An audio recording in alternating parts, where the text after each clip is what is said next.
Hello everybody, and welcome to the relaunch of an old favourite playlist of mine. Formerly Affordable Dream Cars, this is now called Declassified, and it's a series in which I aim to take a look at all of those cars that many people feel are just out of reach, the stuff that you really would like to own, but your head keeps telling you, no, don't do it. That asking price may be tempting, but you know full well running it will ruin you. Well, in this series, I'm going to be asking, will it? I'm going to be taking a look at all of those cars that I've reviewed over the years, which may seem like a very wild alternative to something fairly sensible, and asking if you really actually could have your dream car in place of something a little more ordinary. The relaunch of this series really was inspired by two things. First off, I really like making these videos. I enjoy this style of more factual, informative filmmaking that I hope will be genuinely helpful to many people watching. Secondly, I was having a chat with my funding partner and friends over at Charles & Dean, and we were talking about how great it is that these days lenders do appreciate the value of what you may term a modern classic, the sort of 10 to 20-year-old stuff that we're going to be looking at in this series. So there we have it. I hope you enjoyed this first episode of my new series, Declassified, in which we look at what must be the silliest sensible car you can buy, a Ferrari FF. And as ever, any comments, questions, queries or feedback, please hop into the comment section down below and tell me how I can make this series even better. See you after the credits.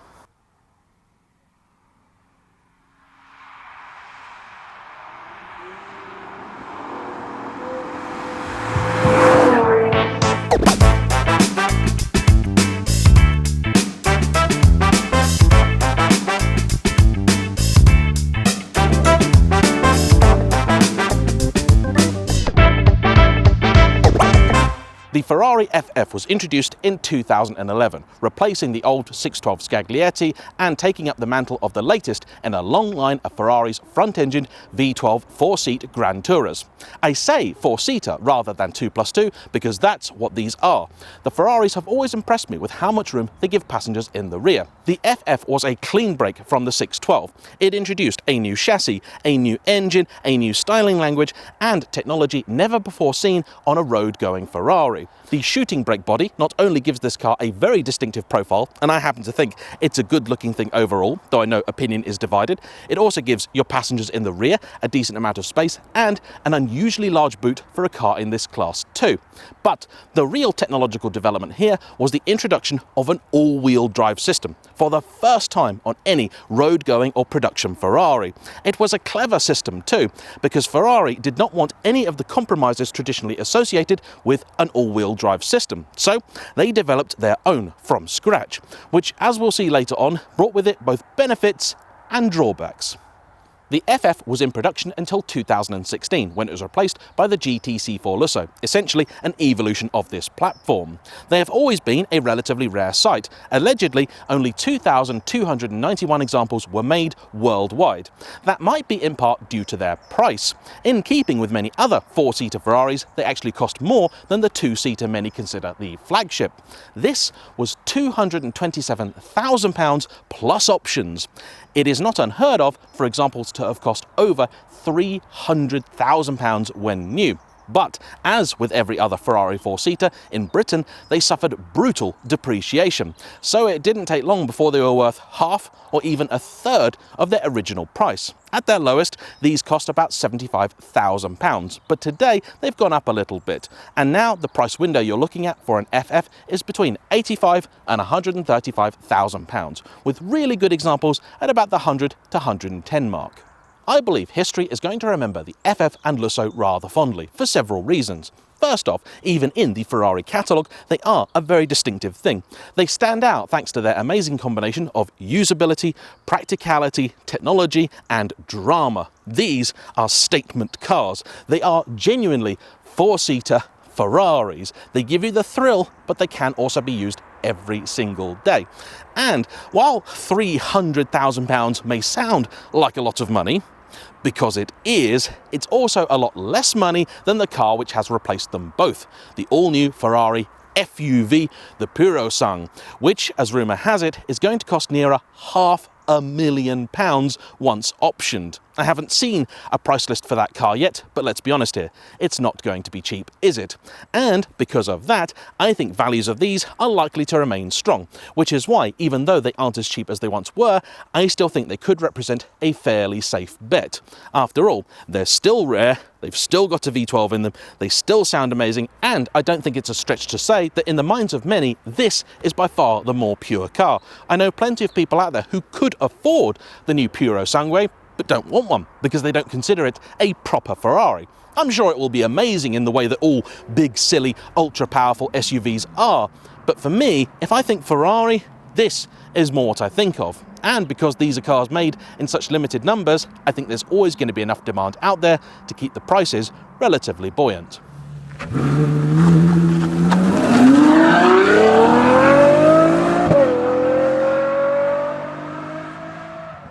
Let's get down to brass tacks, shall we, and talk some numbers. In keeping with many other Ferraris, major options and revisions to this car were minimal. There was only ever one choice of engine, a 6.3 litre naturally aspirated V12 making 650 horsepower, 504 pound-foot of torque, that's 683 newton-meters.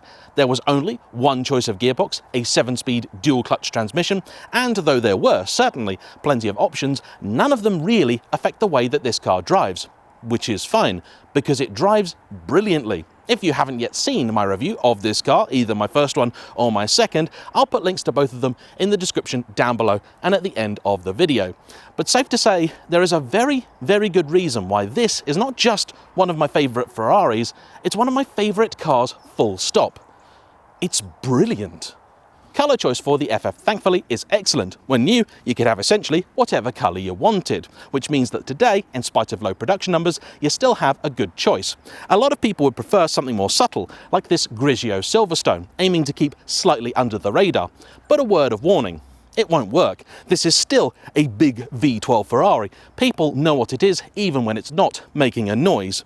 My personal favourite colour for these is Rosso Marinello, a £12,000 triple layer, very metallic paint that looks absolutely sensational. It is considerably darker than Rosso Corsa, but in the sunlight, absolutely glows. It fits this car down to a T, and if I were to have one, that would be my first choice. All FFs come with a gorgeous leather-lined interior. For me, contrast stitch is an absolute must if you want to go with black, but there was a whole host of other options to choose from, which I think look an awful lot better and make this car feel as special as it really is. If you want black on black, you can just buy a BMW after all.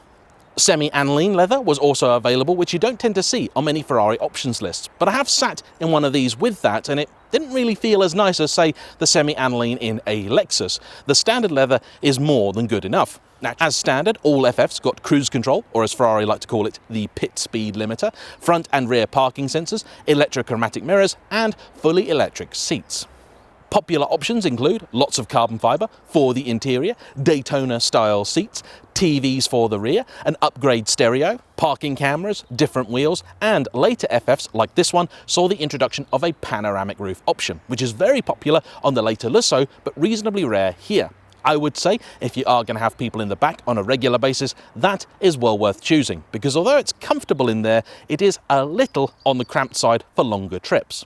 One option I know a lot of people think they want with this car, but actually don't need, is the lift system. I've driven a couple of these now without it and spoke to owners of those cars, and they've all said they thought that they needed it, but actually it turned out that they didn't. Ground clearance of these isn't horrendous, the overhang by Ferrari standards is not terrible, and I think in most scenarios, barring say the more extreme multi-storey car parks, you should be fine. If anything, the width of the car is going to be a much bigger issue.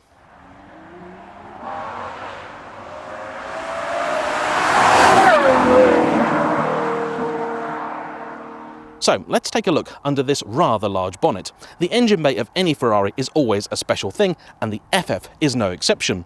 The engine is already stunning on its own, a high-revving, naturally aspirated V12 derived from that found in the Enzo. But here it actually features a new piece of technology. For the first time, Ferrari's V12 got direct injection. So, if you want to impress your friends, you could actually say it's more like the engine in a LaFerrari. The really exciting bit here, though, is the all-wheel drive system, because in a regular car, what you'll have is your engine, often at the front, a gearbox somewhere behind it. In this car, it's all the way at the back in a transaxle configuration, and then you need to get the power back up to the front via some description of shaft. However, to get that shaft past the engine and to the front differential, often you'll need to raise the block. And Ferrari, simply put, didn't want to do that because that would raise the centre of gravity and then compromise their handling. Don't know how they dealt with that in the Puro Sangue, but that's another story for another time. So, because Italians are Italian, what they thought would be a much more sensible idea was to build a whole new gearbox and stick it on the front of the engine. It's called the PTU, the Power Transfer Unit, and is a 2-speed miniaturized gearbox with a clutch on either side feeding the front wheels. It has limitations. It won't work above a certain speed, 130 mile an hour, I seem to recall, or in any gear over 4th. It has just 2 gears of its own, and they line up roughly, though not exactly, with 2nd and 4th in the main gearbox. However, it is constantly slipping. The clutches on either side never quite turn at exactly the right speed to line up with the one at the back. Somehow, this all works, and when it works, it's actually a brilliant system. Doesn't corrupt steering feel at all, gives you just that little bit more security and confidence in conditions like today, but actually doesn't really seem to interfere with the car otherwise whatsoever. The downsides are that it can only cope with about 20 to 30%, depending on who you ask, of the car's torque, and it is known for fragility, which we'll get onto in a little bit. But when it works, it's really good.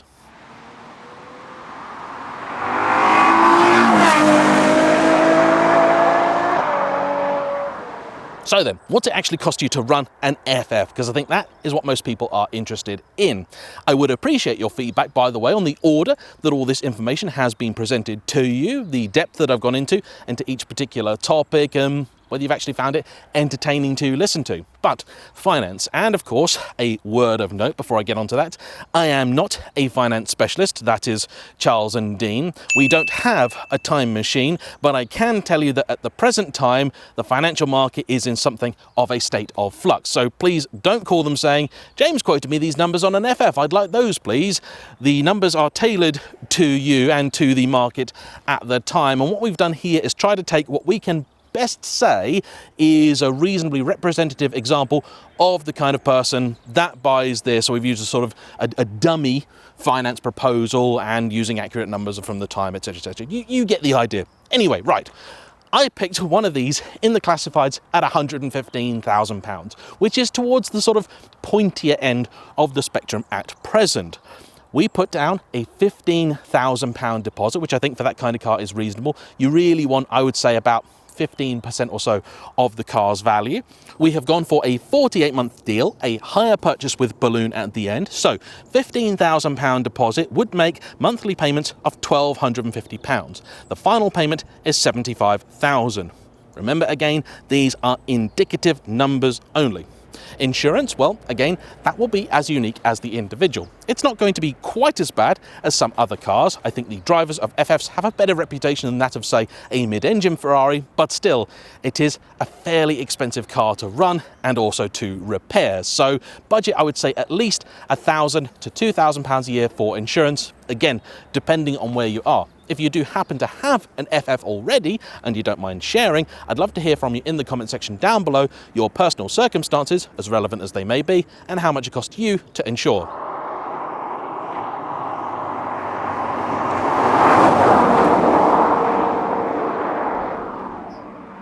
Servicing one of these is much the same as everything else in this category. So you have an annual, a 2-year and a 4-year service. The annual is just over £1,000, the 2-year around £1,500 and the 4-year about £1,750. Those are prices quoted by Meridian Modena, though again, please remember that is accurate at the time of filming. Tyres aren't horrendous. Curiously, the K1 rated Michelin Pilot Sport 4S, which is the Ferrari rating, are actually a few pounds cheaper than some of the other PS4S. A complete set for this car, about £1,200, and don't necessarily expect them to last all that long. Brakes are pretty decent. These are carbon ceramics as standard. In theory, the discs themselves can last the life of the car. But again, that's not always the case. They certainly should last at least 50 or 60,000 miles, and if you're concerned, they can be checked. Do remember though, that these do not wear in the same way as steels. So anyone telling you that they've measured the thickness of a ceramic disc and says that they're fine, cannot be trusted, because that's not how ceramics wear. Instead, the front of the disc kind of falls off, so the only way to get a real assessment is to weigh them, and even then it can be a little bit of a guessing act. Pads will need replacing. Again, the interval is hard to say, but 20 to 40,000 miles isn't far off. Happily, Ferrari can tell you during an inspection how much life they actually have left. Conveniently, the pads are not actually that expensive, around £800 an axle, and even the discs are reasonably priced as these things go. You're looking at some £2,500 per disc on this car, but compared with many a Porsche or BMW, that's actually cheaper. Fuel economy, that's the big one people talk about, isn't it? And there's no disguising it, it's terrible. The only MPG figure you're getting out of this car that begins with a 2 is 2. Expect mid-teens as an average and single digits when you're having fun. Low single digits. More annoying than that though, because there are plenty of other cars out there that also do tragic economy, is the range. The tank here is just over 90 litres, which for most cars would be enormous, but in a Ferrari that drinks like that is not. It means that your real-world range between fill-ups is going to be from 2 to 300 miles, and that can frustrate, because it is a brilliant car for doing long distances in. You just have to stop a little bit more than I personally would like. This is all made more of an issue by the fact that everyone has told me with the FF and the F12, you must make sure never to let them run that low on fuel, because if you do, there is the remote possibility it may cause a problem for one of the fuel pumps. And they're not cheap. I've never actually heard of one failing, but it's a scare story that seems to do the rounds often enough, I'm inclined to believe it. On the subject of issues, the FF does have a couple, and sadly, they're big ones, but there is some good news. As it happens, both of the major mechanical failure points on the FF are the gearbox, the one at the back and the one at the front. In terms of the main 7-speed DCT at the rear, in the first few years they were known to be fragile, and often Ferrari dealers would simply replace them to a tune of some £30,000, but that was under warranty. In good news, they are now mostly fixed, and later cars had an already improved design. And if the worst comes to the worst and you do have a problem with the main gearbox, Ferrari now offer a number of kits to repair it. It's seldom a catastrophic failure, instead it's more likely to be a seal that has given up. So the repair bill, while not cheap at a few £1,000s, is certainly less than the tens of £1,000s that it used to be. I wish I could say the same thing for the front gearbox, the PTU, which realistically now is the Achilles heel of the FF, and likely one of the things keeping the prices where they are. Replacement of that is some £20,000, but like the gearbox at the back, there are now alternative solutions. The one I would go for is to take the car to SS Autotech, who can fully rebuild the thing, but not to original specification. They have inspected it, worked out what they believe to be the failure points of that system, upgraded them, put it back together, and then you've got a much better, stronger gearbox, which also comes with a 1-year warranty. The cost of doing that is about £8,000, so it's not especially cheap, but it does work. This car had a rebuild by SS Autotech, and since it was done, it hasn't given a single issue. In terms of the gearbox, or as it happens, just about anything else. And I personally would value a car that's had an SS Autotech rebuild a little bit higher than any others. I have heard a number of stories where cars have had gearboxes swapped around because dealers were struggling to fix the issue at a reasonable price, instead just moving faulty units from one car to another. So it isn't entirely impossible for you to buy an FF with a front gearbox it didn't start with, and that would concern me. This isn't something that should keep you up at night, but if any car that you look at gives you even the hint that there is something up with that front gearbox, please make sure to do your due diligence. The people I know who deal with these cars on a regular basis tell me that because Ferrari was trying quite so many new things all in one car, they do suffer from a higher than average number of issues. For that reason, and the fact it is a £100,000 plus V12 Ferrari, I would say a pre-purchase inspection is absolutely essential. If you're not sure where to get a car inspected, phone your local Ferrari dealer. Most of them will do it. You can get a Ferrari warranty on these, which, given the cost of repairing bits that break, is just about the only one I would trust. However, the cost of putting one of those on a car you've already got is prohibitive. I would, however, give preference to any one of these being sold by a Ferrari main dealer, because they will be giving you 2 years Ferrari approved warranty with any approved used car. Do check with your dealer that what you're buying is an approved used car. It is rare, but on occasion Ferrari will sell cars without one. There are reasons for it, and if there is a reason for it, make sure that you know and are told. This, truthfully, is a very, very rare thing. I've encountered it only once in the last sort of 4 years, but still, is worth knowing about.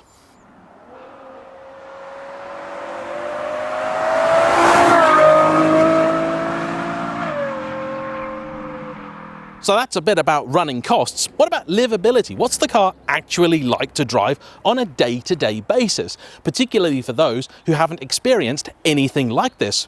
Well, I think it's actually a pretty friendly and very easy car to get on with. The all-wheel drive system gives you a little bit of extra faith when conditions aren't on your side. It is a very, very well-behaved car. The traction control is sophisticated. If it's raining, put it in wet mode. If it's snowing and you still want to take the FF out, put it in snow mode. It has comfort and sport beyond that, and ESC off if you really, really think you are all that. But generally speaking, the biggest issue with this car day to day is the size of it. It may not look like it, but it has the footprint of a Range Rover. It's long and it's wide, which means for your average small British town, parking it can be a bit of an issue. You'll be constantly worried about curbing these wheels, something that is easily done, and I'm always concerned about car park dents. You see, this has a very, very large door. I mean, look at the size of that. And getting in and out isn't the easiest. If you have children that like to just sling a door open like that, you're going to be having quite a few awkward conversations with people. In good news, if you let somebody behind the wheel of this who isn't familiar with this kind of car, it should be a very easy drive. The gearbox in auto mode will do its own thing. Occasionally it can be caught out, but I have no problem doing big miles in this car without even changing gear myself, which is not something I can say for cars with the old F1 system like the 612. In fact, I would say the biggest issue any new Ferrari driver is going to have with this car is getting to grips with the steering wheel. This is another one of the cars where Ferrari put all of the controls on the wheel. And I know it's something people have been moaning about for over a decade when it was introduced with the 458. But the fact is, I actually quite like it. Give it a few days and trust me, you will gel with it. And then you'll begin to wonder why other manufacturers haven't done the same. If you're driving this car frequently, it's going to become less and less of a problem. And you really can drive this car pretty much as you like. I've been living with this one for over a week, and fuel economy and size aside, my gripes are relatively minor. I think the suspension is a little firmer than it really needs to be. I've always felt like the FF is the more driver-orientated car, and the Lusso the more sort of tech and luxury-orientated one. And if you think the Lusso is more appealing because it has the option of a V8, in fact, it may be one of the only Ferraris ever to give you a choice of engines, don't kid yourself. First off, the price difference between the two is so great, even if there was a significant saving, you're not going to make it back in any reasonable time. Secondly, there isn't a real saving. The V8 drinks nearly as much as the V12, so much so that the difference really isn't even worth thinking about.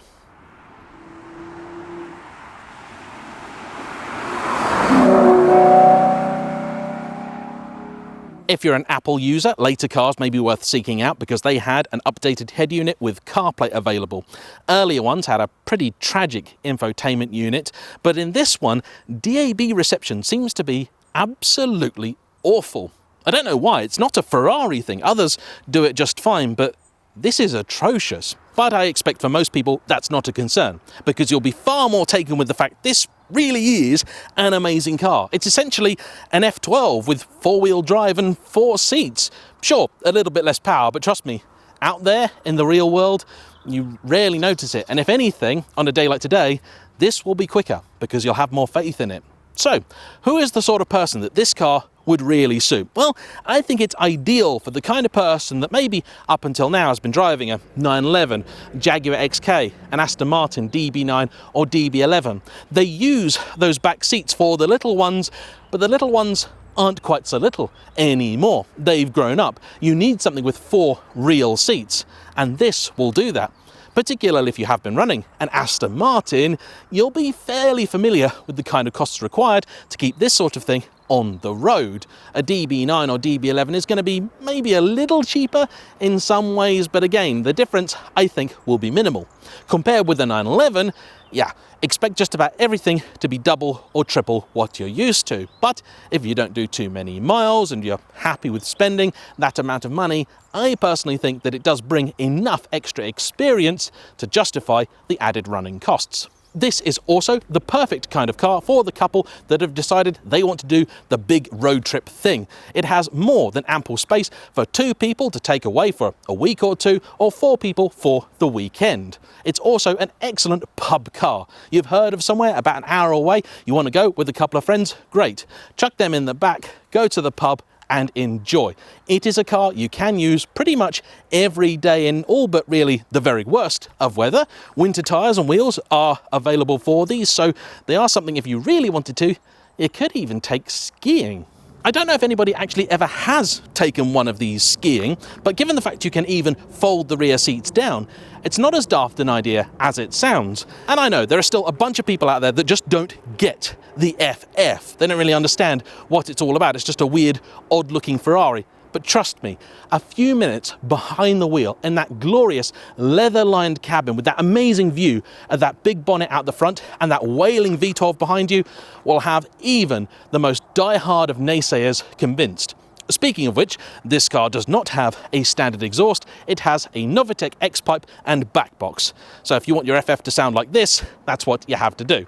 By default, they can sound a little bit muted, though I think that's a function of the excellent sound deadening and double glazing as much as anything else.